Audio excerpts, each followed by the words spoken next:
আজকে আমরা আজকে এই জায়গায় খেলা করতেছি বন্ধুরা। দেখেন জুনায়েদ এখন প্লান্টিকটা মারবে, দেখা যাক। ওই আটকে ফেললো শীত। এবার জুনায়েদ মাথায় হাত দিয়ে ফেললো, ইটুল দিকে গোলটা হতো বন্ধুরা।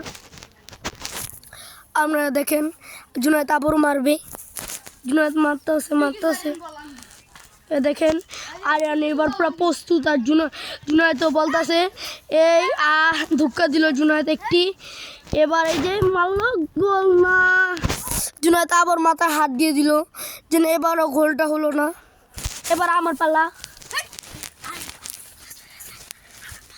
ওকে, আরেকটা জুনায়েদ দাঁড়িয়ে আছে, তারপরে আমার পালা। গোল! এবার যা গোল হয়ে গেল। জুনায়েদ এত খুশি কেন? না ভাই, আচ্ছা 5টা করে, আরও 2টি আছে। জুনায়েদের 5 দান করে জুনায়েদের 3টার ভিতরে একটি মারেছে। আর আরিয়ান হুনে বোকার মতন দাঁড়িয়ে নিয়েছে। আর জুনায়েদ অনেক খুশি একটা মেরে। এই 2 নম্বরটা গোল। দেখেন জুনায়েদ কেমন নষ্ট দেয়। বল গেল গা বন্ধুরা। এবার এই যে আরিয়ান দৌড় দে। দেখেন বন্ধুরা